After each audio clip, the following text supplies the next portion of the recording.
내가 주 안에서 크게 기뻐함은 너희가 나를 생각하던 것이 이제 다시 싹이 나니니 너희의 또한 이를 위하여 생각은 하였으나 기회가 없었느니라. 내가 궁핍함으로 말하는 것이 아니라 어떠한 형편에든지 나는 자족하기를 배웠느니 나는 귀천에 처할 줄도 알고 풍부에 처할 줄도 알아. 모든 일 곧 배고픔과 풍부와 궁핍에도 처할 줄 아는 일체의 비결을 배웠노라. 내게 능력 주시는 자 안에서 내가 모든 것을 할 수 있느니라. 그러나 너희가 내 괴로움에 함께 참여하였으니 잘하였도다. 기도합니다. 하나님, 이 시간 하나님의 말씀을 전합니다. 오로지 하나님 말씀만이 전달되어지게 하시고 성령님 깨닫게 허락하여 주시옵소서. 감사함이 예수님의 이름으로 기도합니다. 같이 합시다. 치유와 회복되어 세계를 품자. 오늘 말씀의 제목도 한번 따라할까요? 주 안에 있으면 가능합니다. 한번 더 할까요? 주 안에 있으면 무엇이든지 할 수 있습니다. 여러분, 사람이 살다 보면 기쁠 때도 있지만 우울하고 또 힘들고 마음이 어렵고 슬플 때도 있습니다. 그런데 여러분은 그 우울함과 슬픔을 어떻게 이기고 있습니까? 어떤 사람은 노래를 부른다든지 잠을 잔다든지 세상 사람들은 술을 마신다든지 여러 가지로 이렇게 풀겠죠. 근데 여러분은 어떻게 그 슬픔과 외로움과 고통을 이기고 있습니까? 오늘 하나님께서 우리에게 주시는 말씀은 우울함과 슬픔에 빠져있지 말고 주 안에서 기뻐하라 라고 말해주고 있습니다. 따라합시다. 주 안에서 기뻐하라. 오늘 우리가 계속 나누지만 빌립보서의 주제는 기쁨입니다. 아이러니하게도 지금 바울은 감옥에서 이 이야기를 하고 있는 겁니다. 감옥에 있는데 환경은 갇혀 있는데 주 안에서 기뻐하라. 나도 기쁘다. 너희도 기뻐하라 라고 말해주고 있습니다. 다시 말하면 기쁨은 환경에서 오는 것이 아닙니다. 잘 배웠다고 돈이 많다고 부자라고 또 배경이 좋다고 해서 기쁨이 항상 있는 것은 아닙니다. 여러분 잘 아는 그 삼성가, 돈 많은 그 삼성가의 손녀가 자살해 죽은 일이 있습니다. 잘 아는 유명한 연예인들이 인기가 많았지만 공허함으로 약물 중독에 빠지고 죽음을 선택하는 경우도 우리는 많이 봤습니다. 왜 그렇습니까? 외부적으로는 환경적으로 너무 좋은데 이 내면에 문제가 있었기 때문입니다. 기쁨은 외부의 문제가 아니라 바로 내부의 안의 문제라는 겁니다. 오늘 성령님께서 이 바울을 통해서 우리에게 기뻐하라고 명령하고 있습니다. 왜냐하면 우리 환경과 여건과 상황이 문제가 아니라 우리가 기뻐하기로 작정할 때 우리가 기쁨이 주 안에 있을 때 넘쳐나기 때문입니다. 여러분 주 안에서 기뻐하시길 바랍니다. 옆 사람에게 우리 한번 축복할까? 주 안에서 기뻐하십시오.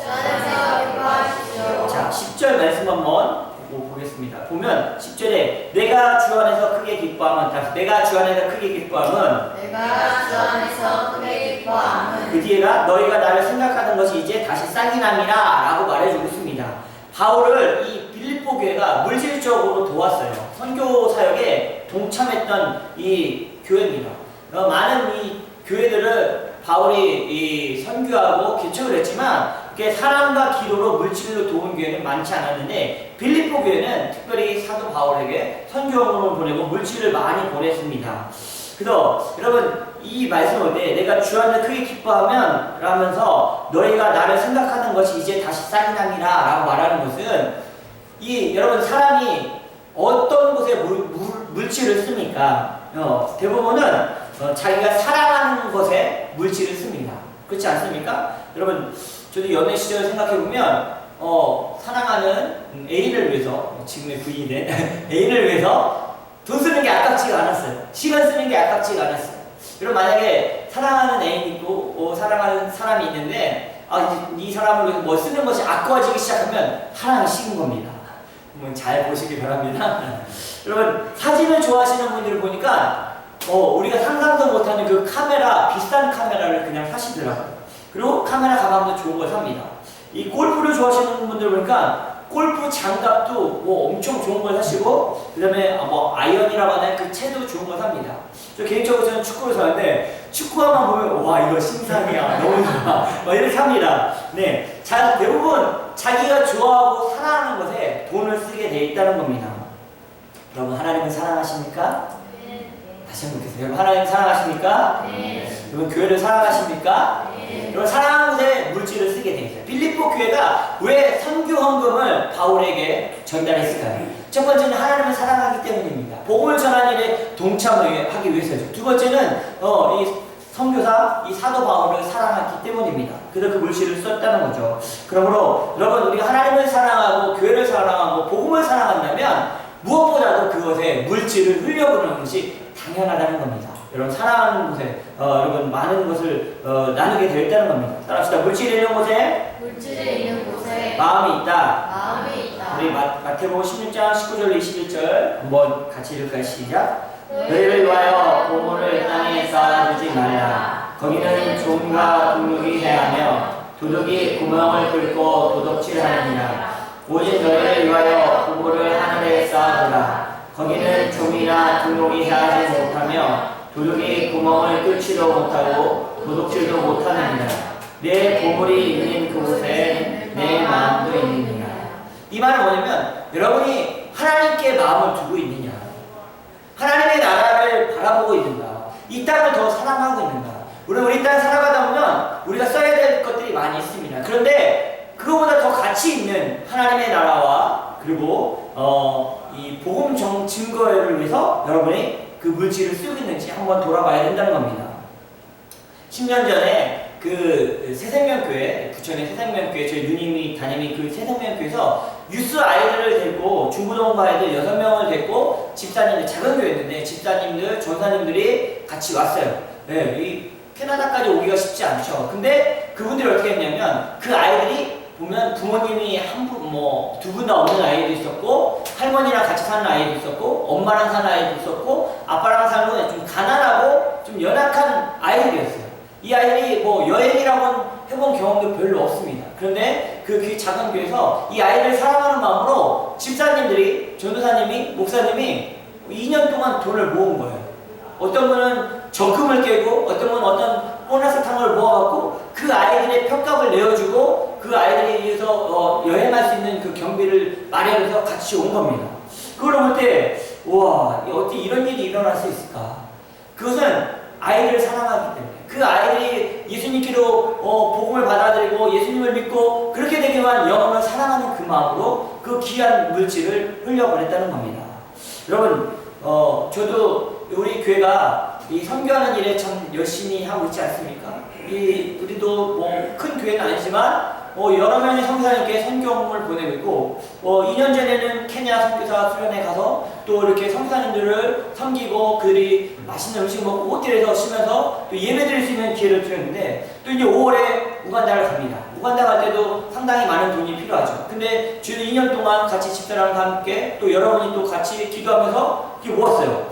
여러분 왜 이 물질을 2년 전에는 3만 불이 USD에 3만 불이 들었고 이번에는 1만 불이 듭니다.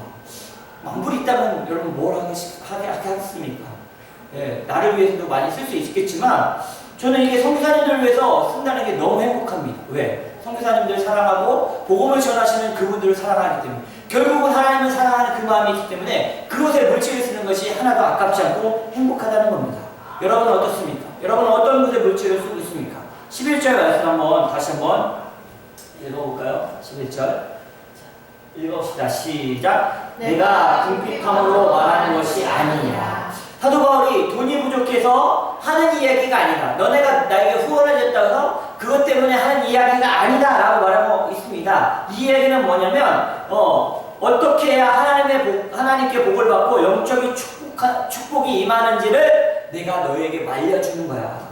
영적인 것은 욕심을 내야 된다라고 말해주고 있는 것입니다. 여러분 그러면서 자족하기를 배웠다라고 말합니다. 다시 말하면 주님 한 분으로 주님 한 분만으로 만족합니다.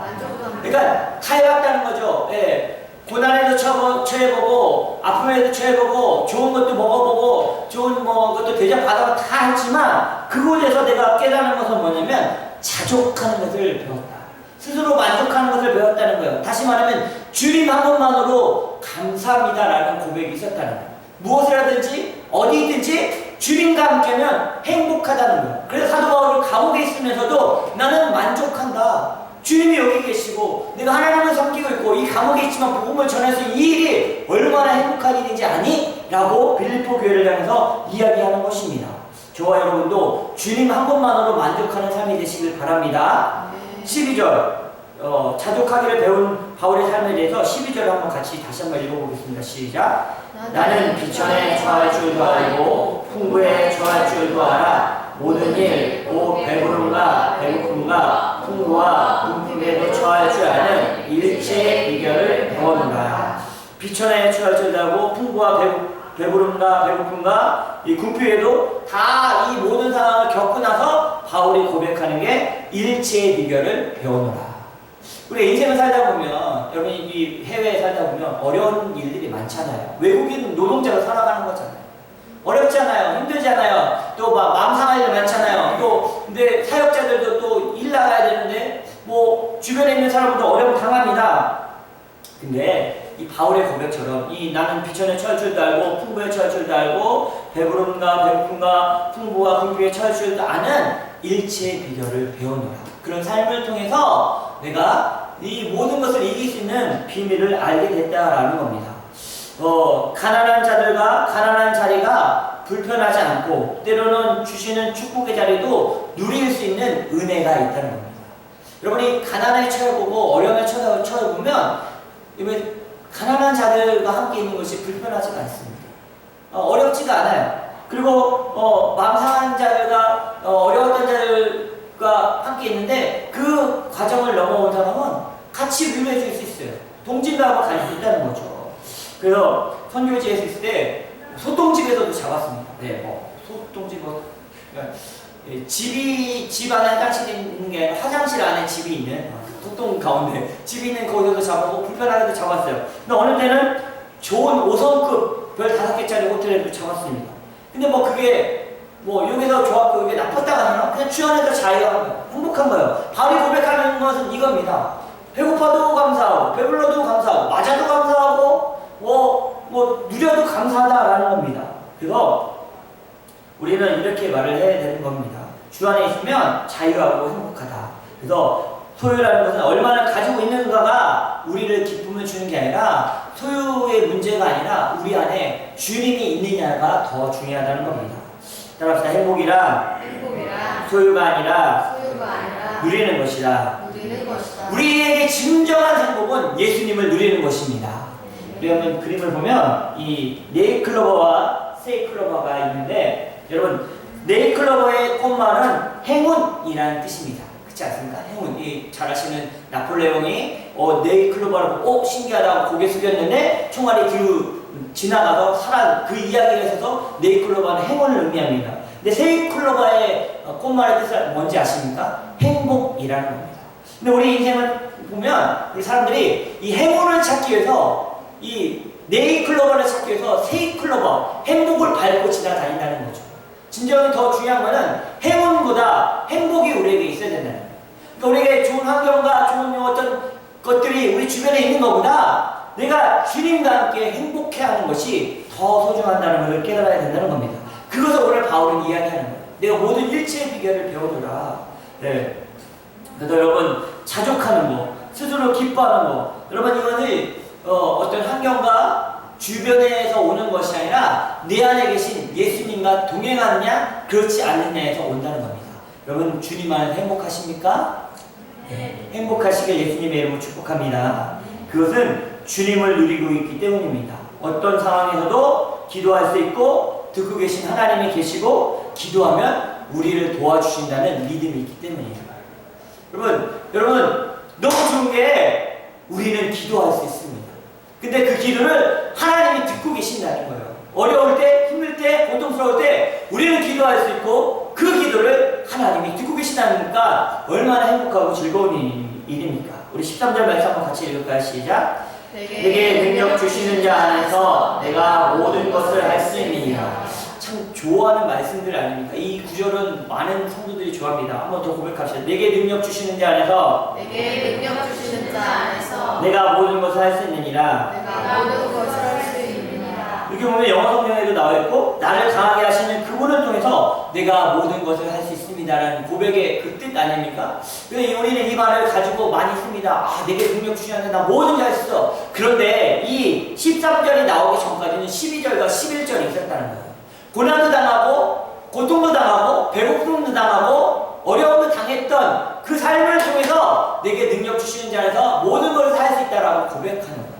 환경을 이런 상황이 나를 어렵게 하고 힘들게 하고 고통스럽게 하고 직장 상사가 직장 동료가 나를 바보 취급해도 상관이 없다. 왜? 내 안에 주님이 계시고 내 안에 복음이 있고 내 안에 주님과 함께 누리고 있기 때문에 그들이 그런다고 해서 내가 변하는 게 아니고 내가 그들의 그 상황에 그들의 말에 내가 좌지우지되는 것이 아니라 그냥 내게 능력 주시는 자에서 나는 모든 걸 할 수 있어. 그분이 나를 강하게 하신 그분을 통해서 내가 모든 것을 이겨나갈 수 있어 라고 고백하는 겁니다. 그리고 또 밑에도 보면 I can do everything God asked me to with the help라고 되어 있어요. 나에게 주님이 주시는 모든 인간 능력으로 하나님께서 나에게 요구하시는 모든 일을 할 수 있다라는 번역을 할 수 있어요. 이 현대인의 성경에 보면 주님이 주시는 모든 힘과 능력으로 하나님께서 나에게 요구하시는 주님이 요구하시는 주님이 원하시는 하나님의 뜻을 모든 것을 할 수 있다는 거예요. 내가 원하는 것을 하는 게 아니라 내가 예수 안에 있으면 하나님이 나에게 요구하신 일을 뭐든지 할 수 있다는 거예요. 내 야망과 소원을 주님의 능력으로 쓰는 것이 아니라 하나님이 요구하시는 모든 일을 감당하게 하신다는 거예요. 그래서 우리가 선교도 할 수 있고 우리가 복음을 전할 수도 있고 우리가 하나님의 일을 할 수도 있고 기적을 일으킬 수도 있고 주님의 뜻을 이룰 수 있는 것이 주님 안에 있으면 그 일이 이루어진다는 거예요. 그래서 기뻐하라고 말해주고 있는 겁니다. 그래서 복음을 위해 충분하게 하신다는 거예요. 여러분 창세기 22장 9절로 14절 말씀을 제가 읽어드릴게요. 창세기 22장 9절로 14절. 하나님이 그에게 일러주신 곳에 이른지라 이 아브라함이 그곳에 제단을 쌓고 나무를 버려놓고 그의 아들 이삭을 결박하여 제단 나무에 놓고 손을 내밀어 칼을 잡고 그 아들을 잡으려 하니 여호와의 사자가 하늘로부터 그를 불러 이르시되 아브라함아 아브라함아 하시는지라 아브라함이 이르되 내가 여기 있나이다 하매 사자가 이르시되 그 아이에게서 내 손을 대지 말라 그에게 아무 일도 하지 말라. 내가 내 아들 내 독자까지도 내게 아끼지 아니하였으니 내가 이제야 내가 하나님을 경외할 줄 아노라. 아브라함이 눈을 들어 살펴본즉 한 수양이 뒤에 있는데 뿔이 숯불에 걸려 있는지라. 아브라함이 가서 그 수양을 가져다가 아들을 대신하여 번제로 드렸더라. 아브라함이 그 땅 이름을 여호와 이레라 하였으므로 오늘날까지 사람들이 이르기를 여호와의 산에서 준비되리라 하더라. 여호와 이레 하나님이 준비하신다. 이 말은 우리가 성도들을 축복할 때 많이 이야기합니다. 특히 뭐 어디 멀리 떠나는 사람이나 직장을 구하거나 미래의 배우자를 구하거나 이런 기도 제목이 있을 때 걱정하지 마. 여호와 이레로 하나님이 준비하실 거야라고 축복 많이 합니다. 근데 우리가 잊어버린 이야기가 뭐냐면 이 여호와 이레가 나오기까지 있었던 일입니다. 아브라함이 그 사랑하는 아들 독자 이삭을 번제로 잡으려고 모리아산에서 칼을 들어서 죽이려고 하는 그 순간에 바로 하나님이 스탑시키신 거예요. 여호와 이레라는 것은 바로 우리가 하나님을 믿고 신뢰하고 그 말씀에 순종하여 거기까지 갔을 때 하나님이 준비하심이 있다는 거예요.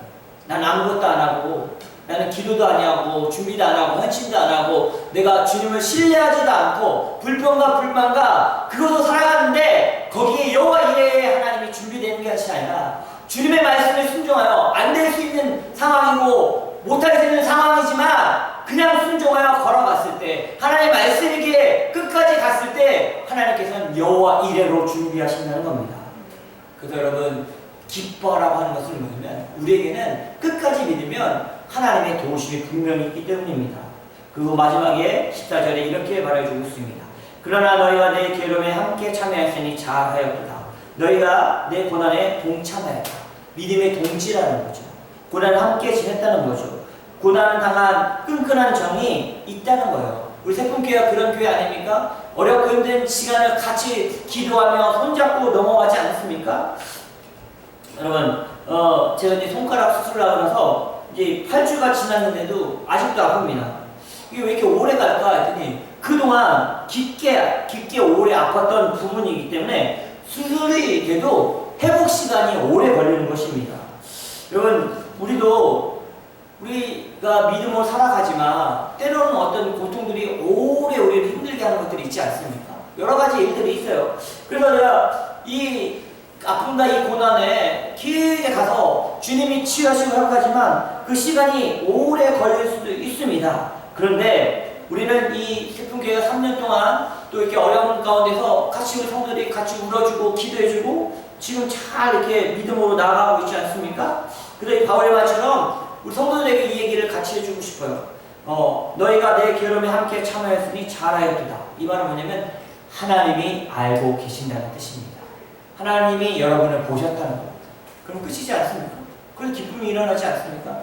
하나님이 보고 계시고 하나님이 여러분의 수고와 여러분의 눈물과 여러분의 헌신과 여러분의 동참을 봤다면 사람들이 뭐라고 해도 상관이 없어요.